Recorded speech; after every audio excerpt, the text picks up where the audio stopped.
नमस्कार, सवाल आपका देख रहे हैं आप और मैं हूं आपके साथ शमशेर सिंह। हरियाणा सरकार अब हरियाणा के हर एक गांव को स्मार्ट लाइब्रेरी देने जा रही है, जिसके बारे में हरियाणा के डिप्टी सीएम दुष्यंत चौटाला ने जानकारी देते हुए कहा कि सरकार कोचिंग सेंटर्स के बाद हर गांव में आधुनिक लाइब्रेरी खोलना चाहती है। ये कहा कि राज्य सरकार की ओर से सभी ग्राम पंचायतों को अपने अपने गांव में 1 या 2 कमरे देने के लिए कहा गया है, ताकि लाइब्रेरी बनाई जा सके। डिप्टी सीएम दुष्यंत चौटाला ने कहा कि लाइब्रेरी में विद्यार्थियों की ऑनलाइन एजुकेशन के लिए कंप्यूटर होंगे, प्रतियोगी परीक्षाओं से जुड़ी किताबें होंगी। गांव, चौपाल या फिर जो भी जगह पंचायत देगी, उसमें बनने वाली लाइब्रेरी का खर्च सरकार उठाएगी।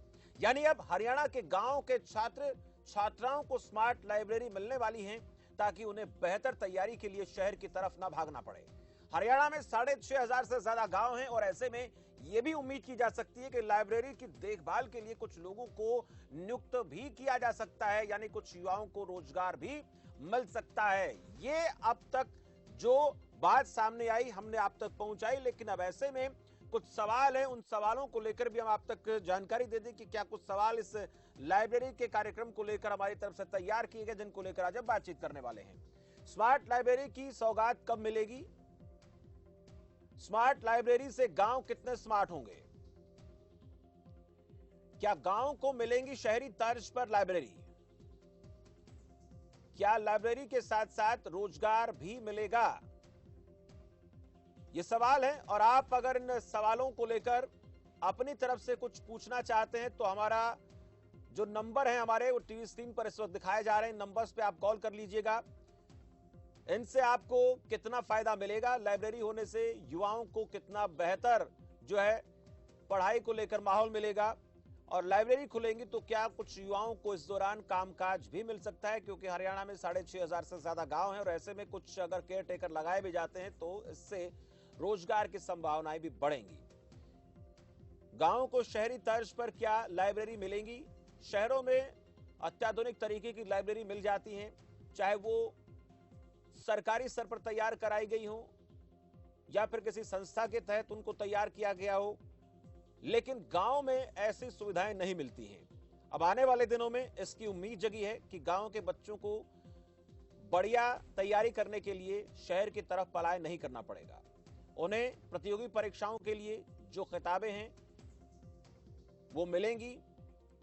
इसके साथ साथ कंप्यूटराइज व्यवस्था होगी, जिसके चलते ऑनलाइन एजुकेशन प्राप्त कर सकते हैं। तो ये कदम कितना बेहतर है, इस कदम को लेकर आपको क्या लगता है? ऐसा संभव कब तक हो पाएगा? ये तमाम सवाल है जिनको लेकर आप हमारे साथ इस खास कार्यक्रम में जुड़ सकते हैं। हमारे साथ कुछ मेहमान भी जुड़ेंगे, उनका भी परिचय आपसे कराऊंगा और उन मेहमानों से जानने की कोशिश करेंगे कि इस कदम को लेकर उनकी तरफ से जो कहना है वो किस तरीके से उनको सही लगता है और क्या उम्मीद की जा सकती है, कितने बदलाव आ सकते हैं। क्योंकि बहुत से ऐसे गांव हैं जो बड़े शहरों से दूर दराज हैं और उन गांवों से शहर में आना बहुत आसान नहीं है, खासकर लड़कियों के लिए। और इस कोरोना काल में तो सारी चीजें इस वक्त कहीं ना कहीं लोगों के लिए परेशानी का सबब बनी हुई हैं। तो ऐसे में अगर ये बहुत जल्द स्थापित होती हैं तो बच्चों को पढ़ने के लिए, छात्र छात्राओं को पढ़ने के लिए ये बेहतर सुविधा मिलेगी।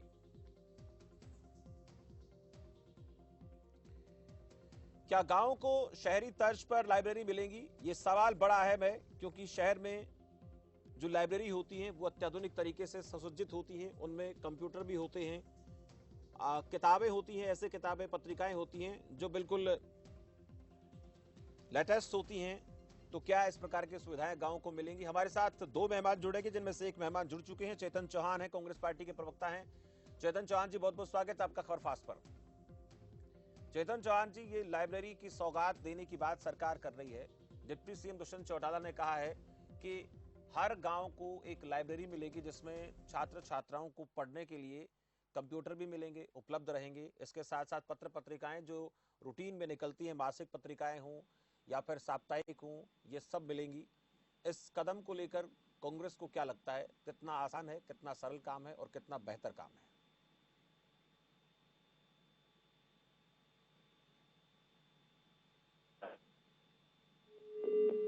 चलिए, आवाज नहीं आ पा रही, चेतन चौहान जी के पास चलेंगे, फिर बातचीत करेंगे। अभी चाहेंगे कि इसको थोड़ा सा दुरुस्त किया जाए, टेक्निकली कोई दिक्कत आ रही है। लेकिन जो library, smart library, online education को लेकर बात हो रही है, ये आज की डिमांड है। ये आज के युवा की जरूरत है और इस जरूरत को पूरा करने के लिए सरकार ने जो कदम उठाया है उस कदम को लेकर कांग्रेस क्या कहती है, सरकार क्या कहती है, ये दोनों बातें हम आज करेंगे। लेकिन इसके साथ साथ आपके मन में इन सब से जुड़ा कोई सवाल है तो वो भी हमारे साथ इस मंच के जरिए आप साझा कर सकते हैं। सत्ता पक्ष और विपक्ष से अपना सवाल पूछ सकते हैं, क्योंकि जिस तरह से कोरोना संकट जो पूरे देश में दुनिया में इस वक्त नजर आ रहा है उससे सभी लोगों की पढ़ाई, सभी युवाओं की, बच्चों की पढ़ाई बहुत ज्यादा प्रभावित हो रही है। और उस पढ़ाई के प्रभावित होने से जो प्रतियोगी परीक्षाएं हैं उन पर भी असर पड़ेगा। उस असर को ये लाइब्रेरी कितना कम करेंगी, किस तरीके से पत्र पत्रिकाएं बच्चों को मिल पाएंगी, तैयारी करने वालों को मिल पाएंगी। कैपेसिटी की बात जहां तक आती है तो कितने छात्र छात्राओं को बैठने के लिए उनमें जगह मिलेगी, क्योंकि कहा जा रहा है कि अगर ग्राम पंचायतें अपनी तरफ से 1 या 2 कमरा देती हैं तो ग्राम पंचायतों के ऊपर भी जिम्मेदारी है कि वो अपने गांव में ऐसी जगह तलाश करें जो 1 या 2 कमरे उपलब्ध करवा दें सरकार को, और उसके बाद सरकार पूरा खर्च उठाएगी, सरकार की जिम्मेदारी होगी, वो वहां पर अपनी तरफ से सारे के सारे इंतजाम करेगी। पुस्तकालय स्थापित किया जाएगा, कंप्यूटर लगाए जाएंगे, इंटरनेट की सुविधा होगी। प्रदीप देशवाल है, जननायक जनता पार्टी के प्रवक्ता है, हमारे साथ फोन लाइन पर जुड़ गए हैं। प्रदीप देशवाल जी, स्वागत है आपका। प्रदीप देशवाल जी, मेरी आवाज सुन रहे हैं आप? संपर्क नहीं हो पा रहा है, तकनीकी खामी लगातार आ रही है। जल्दी से हम चाहेंगे दुरुस्त इसको करें और उसके बाद इस चर्चा को आगे बढ़ाएं। तो ऑनलाइन लाइब्रेरी की व्यवस्था, डिजिटल लाइब्रेरी होंगी। ग्रामीण इलाकों में सबसे बड़ी समस्या लड़कियों को आती है जो पढ़ाई के लिए 50 से 60 किलोमीटर का सफर तय करती हैं, बड़े शहरों में पढ़ने के लिए जाती हैं। सरकार ने यह सौगात तो दी दी है कि हर 15 किलोमीटर पर जो है महाविद्यालय स्थापित होंगे। उन महाविद्यालयों में जो छात्र छात्राएं हैं, जो छात्राएं हैं, उनके लिए आसानी होगी पढ़ाई करना, और माँ बाप के लिए भी बहुत मुश्किल काम नहीं होगा। चेतन चौहान जुड़ गए हैं। चेतन जी, मेरी आवाज सुन रहे हैं आप?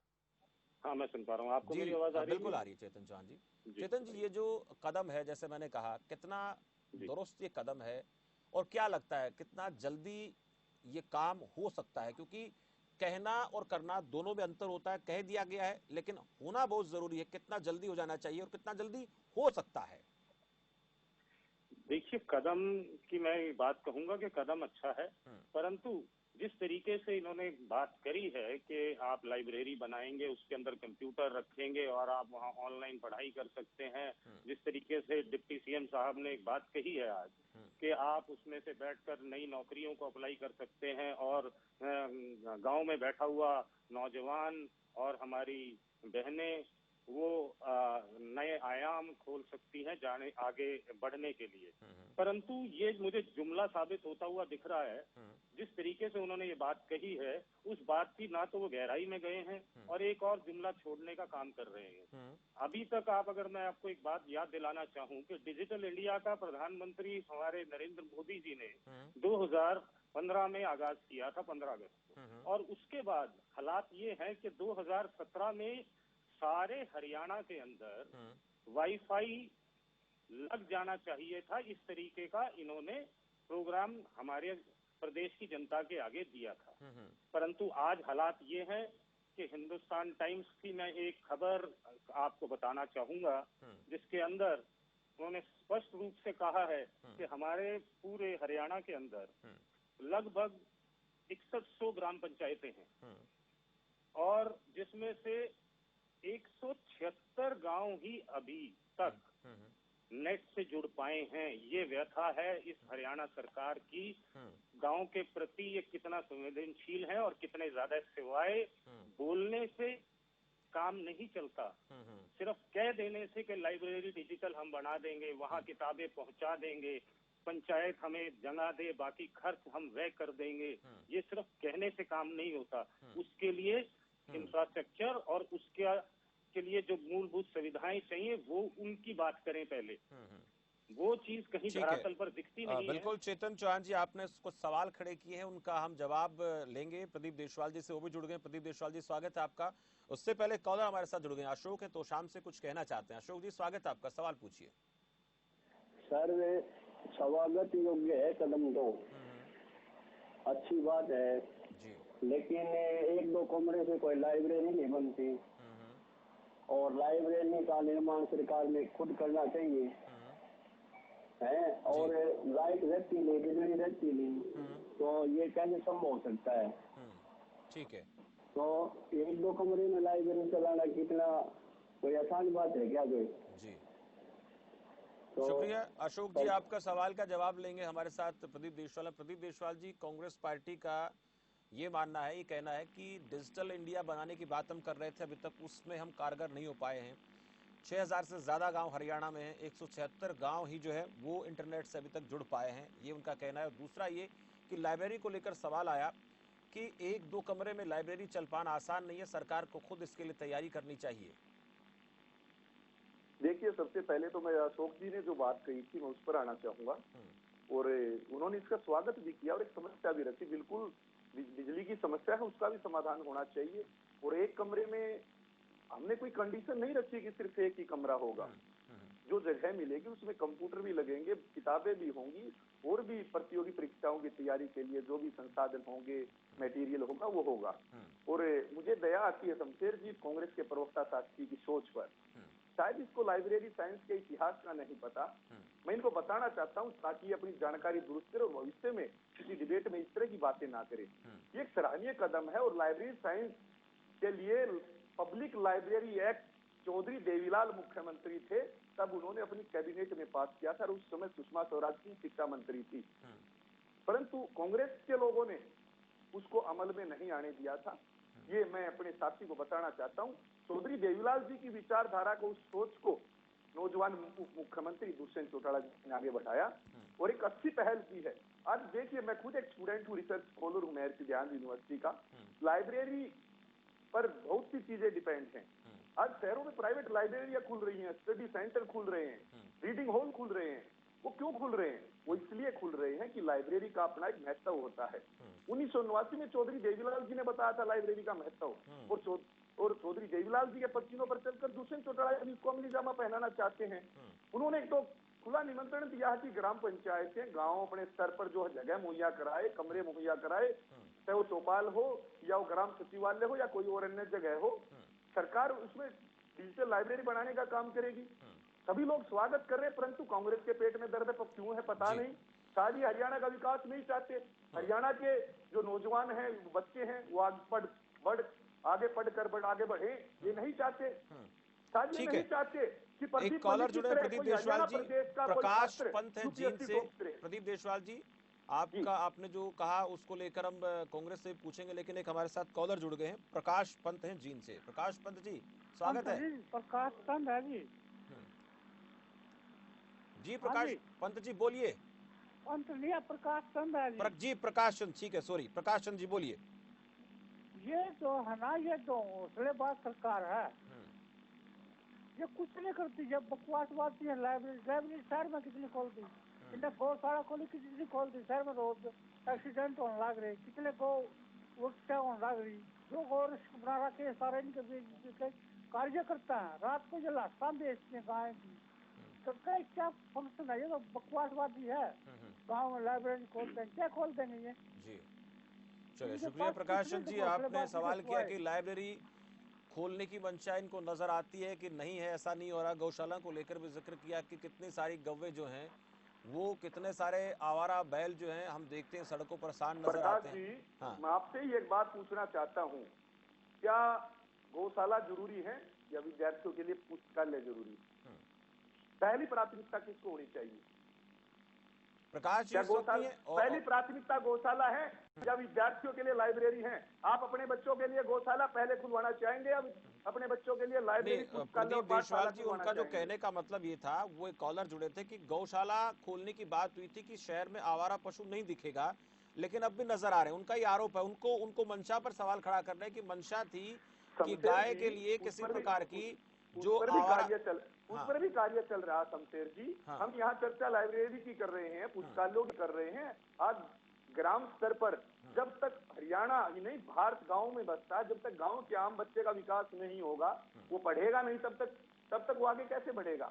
एक उदाहरण हमारे सामने भाई प्रदीप मलिक है, जिसने यूपीएससी टॉप किया है जी। क्या और प्रदीप मलिक पैदा नहीं करने हमें? वो तभी होंगे जब गांव में पुस्तकालय होंगे, गांव में पढ़ने की सुविधाएं होंगी। जब गांव में डिजिटल लाइब्रेरी होंगी तभी होगा। कांग्रेस के लोगों को स्वागत करना चाहिए, पता नहीं उनकी सोच किस तरह की हो गई चलिए है। चेतन शायद चौहान जी, विपक्ष में चेतन रह चौहान जी रहकर कुछ इन कहना लोगों चाह की- रहे हैं। प्रदीप देशवाल जी चेतन चौहान जी से प्रतिक्रिया ले लेते हैं। शमशेर चेतन जी, शायद मेरे काबिल दोस्त थोड़ा लेट जुड़े, और मैंने जब शुरू किया था तो मैंने ये कहा था कि कदम सराहनीय है, परंतु इसको जुमला मत बनाइए। आपने इसको जुमला बनाया है, और मैंने उसके कारण बताए आपको कि आपका डिजिटल इंडिया, आप बात करते हैं कंप्यूटर लगाने की, आपसे तार आज तक पहुंची नहीं, आपसे कनेक्टिविटी आज तक पहुंची नहीं, आपसे पानी आज तक पहुंचा नहीं, आपसे बिजली की व्यवस्था भी हुई नहीं, और आप बात करते हो कि हम डिजिटल लाइब्रेरी बनाएंगे। और आज प्रदीप जी मैं सुन कह लेते रहा हैं, हूं, आपकी देशवाल जी जानकारी सुन दुरुस्त लेते नहीं हैं। है। प्रदीप देशवाल जी आपसे भारतवर्ष का पहला वाईफाई से युक्त गांव दुष्यंत चौटाला जी ने अपनी लोकसभा में बनवाया था, शायद आपको पता होना चाहिए इस बात का। उस समय दीपेंद्र सिंह हुड्डा भी पार्लियामेंट में थे और दुष्यंत चौटाला भी पार्लियामेंट में थे। मैंने आपको अभी आंकड़ा दिया, ये आंकड़ा मैं नहीं लाया, मैं आंकड़ा ही दे रहा हूँ सर, आप लोगों का ही है। मैं आंकड़ा ही दे रहा हूँ सर। उस समय दुष्यंत चौटाला और दीपेंद्र हुड्डा दोनों पार्लियामेंट में थे। 176 गाँव को भी कनेक्ट नहीं कर पाए, 6100 ग्राम पंचायतों में से 176 गाँव मैं आपसे नहीं है। हम लाइब्रेरी के मुद्दे पर बहस कर रहे हैं जिस मुद्दे पर सर, हम लाइब्रेरी के मुद्दे पर क्या चर्चा कर लेकिन रहे हैं? प्रदीप देशवाल जी लाइब्रेरी में तो इंटरनेट चाहिएगा ना, इंटरनेट चाहिएगा ना। बिल्कुल इंटरनेट लगेगा, बिल्कुल इंटरनेट लगेगा, कोई दो राय नहीं। डिजिटल लाइब्रेरी में इंटरनेट लगेगा, उसकी जिम्मेवारी सरकार की है, उसको दुरुस्त करेगी।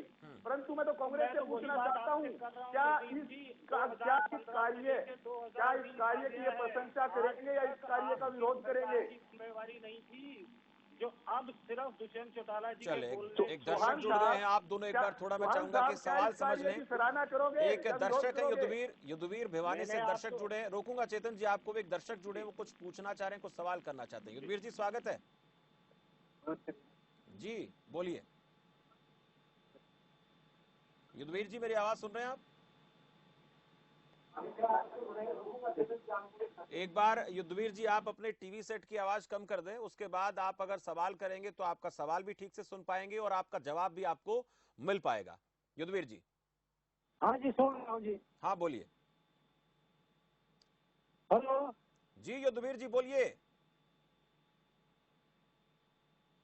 चलिए आवाज में को दिक्कत है, दोबारा से जुड़ सकते हैं। प्रदीप देशवाल जी, ये कदम आपने कहा कि सराहना करनी चाहिए, इसको लेकर चेतन चौहान जी ने शुरू में कहा कदम सराहनीय है, लेकिन ये जुमला ना बन जाए ऐसा आरोप लगाया। लेकिन एक मैं आपसे पूछना चाह रहा था, कदम तो उठाने की बात हो रही, लेकिन ये कब तक अमली जामा पहना दिया जाएगा? क्योंकि कोरोना संकट है और इस कोरोना संकट में पढ़ाई लोगों की बाधित हो रही है, तो ऐसे में जरूरी है ऑनलाइन एजुकेशन बच्चों को मिल पाए। गांव के जो युवा हैं प्रतियोगी परीक्षाओं की तैयारी करना चाहते हैं, बहुत से ऐसे आजकल जो अप्लाई किए जा रहे हैं फॉर्म, तो उसको लेकर ये भी कहीं ना कहीं लोगों के जहन में सवाल है कि कब तक ये तैयारी हो जाएगी और जितने भी गांव हैं क्या सबको ये सुविधा मिलेगी बहुत जल्द? शमशेर जी, कोरोना महामारी के बारे में शायद इस दुनिया में कोई पहले से परिचित नहीं था, और अचानक ये महामारी आई, जितना हो सकता था उतनी अच्छी तरीके से तैयारी की और उतनी ही अच्छी तरीके से हम भविष्य की तैयारी कर रहे हैं। और मैं जरूर आपको ये आश्वासन दिलाता हूँ पार्टी का प्रवक्ता होने के नाते सरकार की तरफ से, कि आप निश्चिंत रहें, जितनी जल्दी हो सकेगा हम ये कार्य करेंगे। और हमारा एक सपना है जो चौधरी देवीलाल जी ने गांव सत्र के जो आम छात्रों के लिए देखा था, और उसको दुष्यंत चौटाला जी के प्रयास से, हरियाणा सरकार के प्रयास से उसको जरूर पूरा किया जाएगा जी। मैं तो चौहान साहब को भी कहता हूँ कि आप भी अपने गाँव की ग्राम पंचायत के द्वारा जो एक प्रपोजल भिजवाइए, एक एप्लीकेशन भिजवाइए, मैं आपके साथ चलूंगा दुष्यंत चौटाला जी से मुलाकात करेंगे, शुरुआत आपके गांव से ही कराएंगे। दो कॉलर जुड़ गए हैं, एक हमारे साथ करीम खान है, नियमित कॉलर है, नियमित तौर पर जब भी प्रोग्राम करते हैं तो अपनी राय रखते हैं। करीम खान जी स्वागत है आपका, क्या सवाल है सर आपका? जी शुक्रिया जी सर बोलिए। जनाब आपका शुक्रिया, आपसे तो मैं जुड़ा हुआ हूँ ही जी, लेकिन इन दोनों नेताओं से मुझे पूछना है कि हिंदुस्तान गांव में बसता है, गांव में अभी भी बहुत अशिक्षता का दौर चला हुआ है और शिक्षित नहीं है। ये जो आप प्रोग्राम लेके आ रहे हो, ये पता नहीं किसके लिए लेके आ रहे हो हैं। हालांकि मैं समझता हूँ कि आप भी गांव के होंगे, गांव से परिचित होंगे। हिंदुस्तान गांव में बसता है, शहरों में नहीं। हालांकि आप भी गांव के हैं, केन केन प्राकरण कैसे भी वहां तक पहुंच गए और बड़े बड़ी बातें कर रहे हो। जी। गांव को शिक्षित करने की पहले बात करिए। चलिए, शुक्रिया करीम खान खान जी। साहब एक और कॉलर है, आप मैं जवाब लूंगा। एक और कॉलर है महेंद्र सिंह है कैथल से। महेंद्र सिंह जी, स्वागत है आपका। चलिए, संपर्क टूट गया। प्रदीप देशवाल जी, मध्य प्रदेश से करीम खान एक दर्शक हैं जो कभी भी किसी मुद्दे पर हम बात करते हैं तो जुड़ते हैं। उनका कहना है कि पहले गांव को शिक्षित कीजिए, तो उसमें ये कितनी बड़ी भूमिका निभा सकती है ये कदम जो, और जैसे मैंने कहा कि बहुत जल्द ये मिलना चाहिए क्योंकि ये समय की मांग है। शमशेर जी, मैं दोबारा पूछना चाहूंगा, जो कॉलर थे वो मध्य प्रदेश से थे। मध्य प्रदेश से कॉलर थे हमारे साथ। तो मैं उन्हीं को बताना चाहता हूं कि मध्य प्रदेश में भी ये पहल हो चुकी है। जी। मध्य प्रदेश में ये पहल हो चुकी है। अब हरियाणा प्रदेश में हम चाहते हैं कि मध्य प्रदेश से भी ज्यादा अच्छी लाइब्रेरी जो हमारे गांव में हो। और मैं खान साहब को एक चीज और बताना चाहता हूं, हम भी ग्रामीण आचरण से संबंध रखते हैं और गांव में पैदा हुए, गांव के सरकारी स्कूल में पढ़कर आज PhD की पढ़ाई कर रहे हैं शोधार्थी भी, कोई प्राइवेट स्कूल में पढ़कर नहीं जी। परंतु वो जो कमियां हमने महसूस की, जो कमियां हमने देखी, वो कमियां आने वाली पीढ़ियों के सामने ना आए, इसलिए हम ये प्रयासरत हैं कि आने वाली पीढ़ियों को वो सुविधाएं मिले। चलिए, एक जो शहर में पढ़ने विक्रम वाले सिंह बच्चे है हमारे को साथ, मिले। अंबाला से कॉलर है। विक्रम सिंह जी, स्वागत है आपका, सवाल पूछिए। विक्रम सिंह जी। नमस्कार प्रवीण जी नमस्कार विक्रम जी। अपना प्रवक्ता JJP से सवाल है प्रदीप देशवाल जी जी। कि जैसे अभी चल रहा है रोजगार मिलेगा, जो रोजगार गया है जी उसका क्या होगा? अभी हरियाणा में कम से कम कुल मिला के 19 से 20 हजार लोग बेरोजगार हो चुके हैं, जो सरकारी महकमे में थे या प्राइवेट में थे। एक PTA का मुद्दा भी है सर, मैंने कल भी बात की थी लेकिन उसका कोई नहीं है। उस पर्सन ने, JJP के प्रवक्ता ने कोई उसका रिप्लाई नहीं किया। ये आप भी जानते हैं, मैं भी जानता हूँ। ठीक है, मैं डेली आपके यहाँ पे नेट चैनल देखता हूँ और आज भी मैं यही कहता हूँ कि सबसे पहला तो रोजगार खत्म कर रही है ये सरकार। दूसरा चीज, आपके चैनल के माध्यम से चेतन साहब भी सुन रहे हैं, आप भी सुन रहे हैं और दर्शक भी सुन रहे हैं। मैं ये कहना चाह रहा हूँ कि जो भी सरकार आती है अपनी निजी बनाई हुई संपत्ति को बेचे। ये नहीं दूसरे प्रधानमंत्री कार्यकाल में क्या संपत्ति बनी है उसको ना बेचे, जनता को इसका बहिष्कार करना चाहिए। क्योंकि आज ये संपत्ति बिकेगी, कल को टैक्स लगने के बाद फिर ये संपत्तियां खड़ी होंगी। नुकसान किसका होगा? आम जनता का होएगा।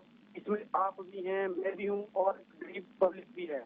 ये दोनों लोगों को ये संपत्ति ना बेचती, लोगों को विक्रम जी, आपका जितना मुझे सवाल समझ में आया, स्मार्ट सिटी नहीं है। विक्रम सिंह जी धन्यवाद। आपका जितना मुझे सवाल समझ में आया ये कि रोजगार जो चला गया उसका क्या, नए रोजगार की बात हो रही है। दूसरे कॉल और भी हमारे साथ है, कुलदीप। कुलदीप जी, आपका भी स्वागत है, सवाल पूछिए। हेलो जी कुलदीप जी, स्वागत है, बोलिए। सर, मैं प्रदीप देशवाल से एक सवाल पूछना चाहूँ। जी बोलिए। हेलो, आप एक बार टीवी सेट की आवाज कम कर दें कुलदीप जी, ताकि आप अपना सवाल पूछ पाए। टीवी सेट की आवाज कम कर दो, बोलिए। हाँ जी, बोलिए कुलदीप जी। प्रदीप देशवाल जी से एक सवाल करना चाहता हूँ मैं। आ रही आवाज? आवाज बोलिए, आवाज आ रही है आपकी कुलदीप सिंह जी। हाँ, बोल रहा हूँ। कह रहे हैं कि चौधरी देवीलाल ने ये किया। चौधरी देवीलाल वचन के पक्के थे, जो काम करते थे करते थे। अब ये बोल रहे दुष्यंत चौटाला ने लाइब्रेरी की घोषणा कर दी। हाँ हाँ, बोल रहा हूँ। दुष्यंत चौटाला जी ने तो 5100 रुपए बुढ़ापा पेंशन की भी घोषणा की थी, आज तक नहीं मिली। दुष्यंत चौटाला ने बेरोजगारी भत्ते की भी घोषणा की थी, बेरोजगारों को भत्ता देंगे, इतना देंगे, वो भी नहीं मिला। ये सच्चाई कहाँ तक है? कहने के है क्या कि धरातल पे कुछ करे भी है दुष्यंत जी? प्रदीप देशवाल से सवाल है मेरा। जी कुलदीप सिंह जी, शुक्रिया अपना सवाल पूछने के लिए। प्रदीप देशवाल जी, दो सवाल आए हैं, दोनों ही JJP से यानी सरकार से हैं। बिल्कुल शमशेर जी, बिल्कुल मैं जवाब देना चाहूंगा। पहली चीज तो मैं पहले साथी का जो सवाल था उसका जवाब देना चाहूंगा। उन्होंने सरकारी और प्राइवेट दोनों सेक्टर की बात की, तो सरकारी सेक्टर में कोई नौकरी नहीं गई आज तक, ये आप भी इससे वाकिफ है, मैं भी वाकिफ हूँ, हर शिक्षित व्यक्ति इस बात से वाकिफ है। पीटीआई टीचर्स को लेकर बात कर रहा हूँ। हाँ। वो पीटीआई टीचर्स की मैं बता रहा हूँ, वो गलत भर्ती हुई थी, वो कमियां छोड़ी गई भूपेंद्र सिंह हुड्डा की सरकार में। सुप्रीम कोर्ट का एक फैसला था, सुप्रीम कोर्ट का फैसला मान्य होता है। वो सुप्रीम कोर्ट का निर्णय था, सुप्रीम कोर्ट ने ही उस भर्ती को कैंसिल किया है, ना कि सरकार ने किया है। दूसरी बात मैं बताना चाहूंगा, आश्वासन भी चाहते हैं कुछ, वो क्या होगा ये भी चाहते हैं। जब भी कभी सवाल उठता है तो जरूर पूछा जाता है कि क्या रास्ता निकलेगा। नहीं, रास्ता तो जब न्यायालय ने कोई आदेश दिया है तो न्यायालय का रास्ता न्यायालय से ही निकलेगा। सरकार के तो पास कोई विकल्प नहीं है क्या?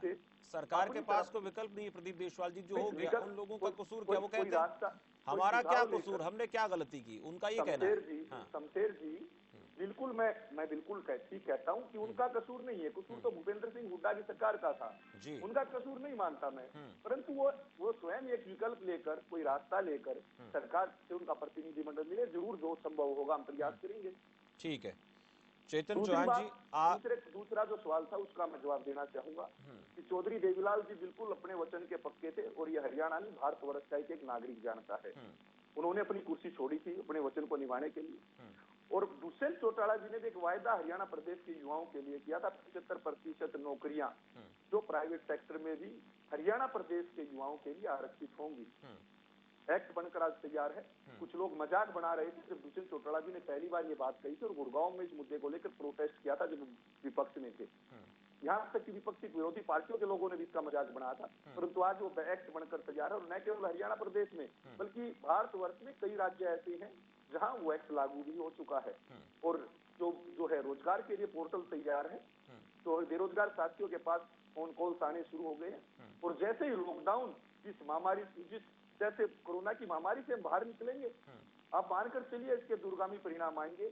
और जब हरियाणा प्रदेश में कोई कंपनी लगती है, कोई उद्योग लगता है, चलिए चेतन चौहान कुछ कहना चाहते हैं। ठीक है प्रदीप देशवाल जी, वक्त का मुझे ख्याल रखना पड़ेगा। ठीक है, मैं समझ गया। चेतन चौहान जी, मेरे काबिल दोस्त बेरोजगारी की बात कर रहे हैं, रोजगार देने की बात कर रहे हैं। मैं तथ्य से उनको बताना चाहूंगा कि आज हरियाणा में बेरोजगारी 43.2% पर पहुंच गई है। और ये अप्रैल 2020 की बात कर रहा हूँ मैं कोई पुरानी बात नहीं कर रहा हूँ। और ये सर्वे भी हमारा किया हुआ नहीं है, कोई कांग्रेस की सरकार ने नहीं किया, कोई हुड्डा साहब की सरकार ने नहीं किया, ये इन्हीं की सरकार का सर्वे है जिसका मैं वो दे रहा हूँ। दूसरी बात, आज से दिसंबर 2019 के टाइम में हरियाणा पहले नंबर पर बेरोजगारी में था।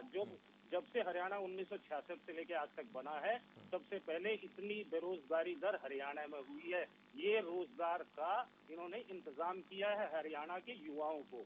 इसीलिए मैं बार बार बात बोल रहा हूँ कि इसको भी जुमला मत साबित हो देने देना जो आप बार बार करते बिल्कुल हैं। विपक्ष की भूमिका जी एक चीज और बोलना चाहूंगा।